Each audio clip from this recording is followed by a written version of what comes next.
नेपाल में यूथ की आवाज ने सरकार गिरा दी, लेकिन सवाल यह है कि क्या ये आवाज सिर्फ नेपाल के अंदर की थी या फिर इसके पीछे कोई दूसरे देश का भी हाथ था।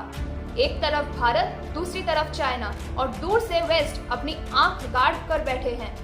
ऐसे में क्या सच में ये सिर्फ नेपाल के नौजवानों की आवाज थी या फिर कोई दूसरा देश इस आग को और भड़काने की कोशिश कर रहा था?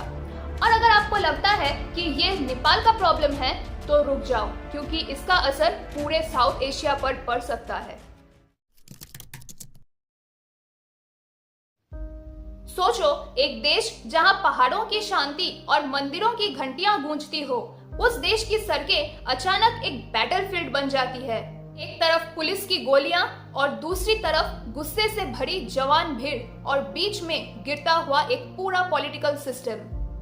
ये कहानी है नेपाल की, जहां एक सिंपल सा डिसीजन, सोशल मीडिया बैन, ने ऐसी आग लगाई जिसने पूरे पॉलिटिकल सिस्टम को जलाकर राख कर दिया। सब शुरू हुआ सिर्फ एक डिसीजन से, सोशल मीडिया बैन। सरकार ने कहा कि फेसबुक, इंस्टाग्राम, यूट्यूब जैसे प्लेटफॉर्म्स को नेपाल में रजिस्टर करना होगा, लोकल ग्रीवेंस ऑफिसेज बनाना होगा, और जब ये सब नहीं हुआ तो एक के बाद एक प्लेटफॉर्म्स को ब्लॉक कर दिया गया। पर प्रॉब्लम ये थी कि जेनजीज के लिए सोशल मीडिया सिर्फ टाइम पास या मीम्स नहीं, उनके लिए ये उनकी आवाज है। और जब आवाज बंद कर दी गई तो फ्रस्ट्रेशन सड़कों पर आ गई। पीसफुल प्रोटेस्ट शुरू हुआ, लेकिन धीरे धीरे वो वायलेंट बन गया।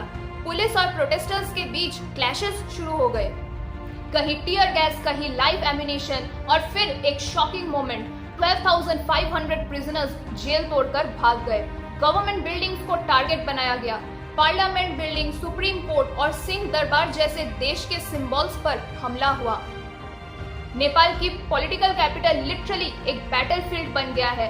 डेथ टोल के फिगर्स अलग अलग हैं, कोई कहता है 19 तो कोई कहता है 51, लेकिन सच ये है कि नेपाल की सड़कें खून से भर गया है।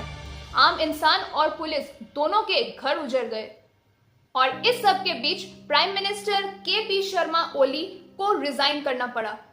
देश की पॉलिटिक्स एकदम वैक्यूम में चली गई और तभी former chief justice Sushila Karki को इंटरिम प्राइम मिनिस्टर बनाया गया। पार्लियामेंट डिसॉल्व कर दी गई और नए इलेक्शन के डेट अनाउंस किए गए, मार्च 2026। मतलब अब देश एक नया पॉलिटिकल एक्सपेरिमेंट की तरफ बढ़ रहा है। लेकिन सवाल यह है कि इतना बड़ा ब्लास्ट हुआ क्यों?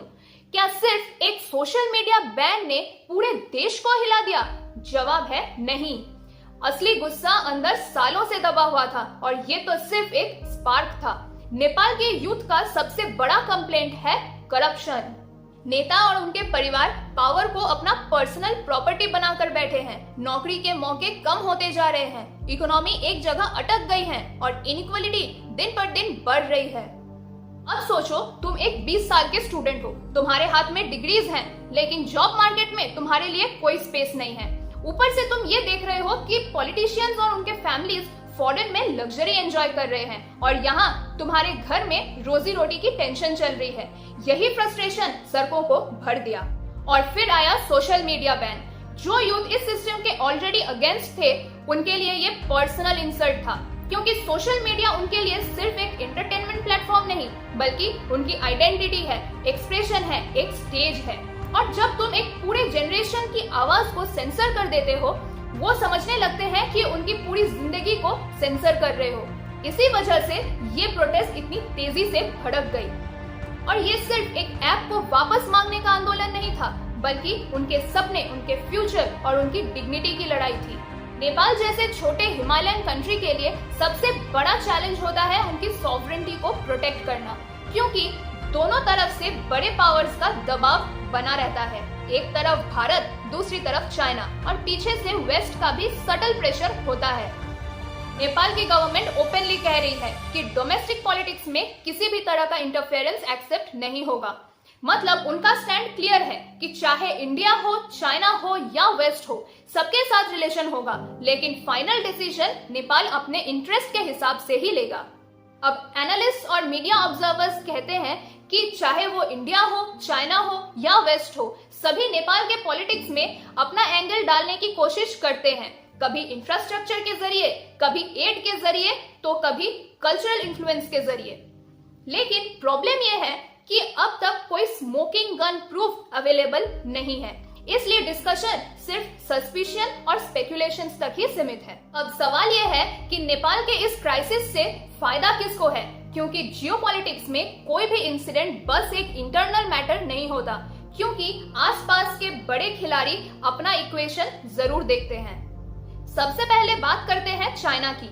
नेपाल में उनके बेल्ट एंड रोड इनिशिएटिव के प्रोजेक्ट्स ऑलरेडी चल रहे हैं। हाईवेज, हाइड्रो पावर, टेलीकम्युनिकेशन, मतलब इंफ्रास्ट्रक्चर के जरिए वो अपना डीप फुटप्रिंट बना रहे हैं। अगर नेपाल में प्रो चाइना गवर्नमेंट आ जाता है तो चाइना को साउथ एशिया में एक और पॉलिटिकल लिवरेज मिल जाएगा। और चाइना का बड़ा ड्रीम है इंडिया के बैकयार्ड में उनका स्ट्रॉन्ग फुटहोल्ड, इसलिए चाइना चाहता है कि नेपाल के पॉलिटिक्स उनके फेवर में हो और इंडिया और वेस्ट का इन्फ्लुएंस मिनिमम हो। अब वेस्ट की बात करें तो उनका इन्फ्लुएंस डायरेक्ट नहीं है, बल्कि सॉफ्ट पावर के जरिए है। डेमोक्रेसी, फ्रीडम ऑफ स्पीच और ह्यूमन राइट्स के नाम पे एनजीओज, फंडिंग एंड स्कॉलरशिप्स के थ्रू वो एक नया एलिट क्लास डेवलप करते हैं।